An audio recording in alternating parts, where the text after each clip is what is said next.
నుండి సంపన్న వర్గాలు ఈ దేశ పాలకులకు వ్యతిరేకంగా రోడ్డెక్కాయి. ఎందుకంటే ఈ దేశంలో ఉన్నటువంటి అప్పుడు పోయినటువంటి సరుకు ఏదన్నా ఉందంటే ఇప్పుడు రైతాంగం, భారత రైతాంగం, ఆ భారత రైతాంగాన్ని కూడా నిట్ట నిలువున నడి రోడ్డు పైన అమ్మకానికి పెట్టింది ఈ బీజేపీ ప్రభుత్వం.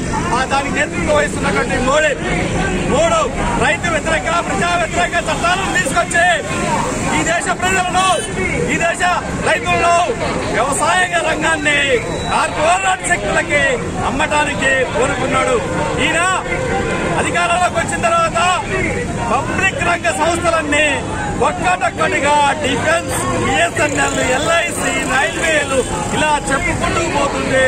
గతంలో ఉన్నటువంటి ప్రభుత్వ రంగ సంస్థలన్నీ ఒక్కొక్కటి తెగనమ్ముతూ పోతూ చివరిగా మిగిలింది భరతమాత, నా మాతృభూమి, మట్టి, ఈ భూమిని కూడా కాంట్రాక్ట్ వ్యవసాయ విధానంలో కార్పొరేట్ శక్తులకు, తన మిత్రులైన అదానీ, అంబానీ, టాటా, బిర్లాలకు ఇండైరెక్ట్ గా అమెరికా, చైనా, బ్రిటన్, రష్యా ఇలాంటి దేశాలకు ఈ దేశాన్ని అమ్మటానికి కోరుతున్నాడు.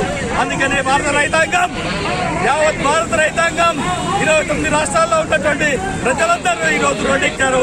ఈ నల్ల చట్టాలని రద్దు చేసే వరకు, ఈ నల్ల చట్టాల స్థానంలో రైతు గిట్టుబాటు ధర చట్టం వచ్చే వరకు ఈ దేశ ప్రజలు, ఈ దేశ రైతాంగం పోరాడాలని జై స్వరాజ్ పార్టీ చెబుతోంది.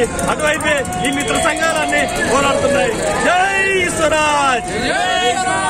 ఇప్పుడు ఈ సభను ఉద్దేశించి తెలంగాణ బీసీ సంక్షేమ సంఘం రాష్ట్ర అధ్యక్షులు మిత్రులు మేకపోతు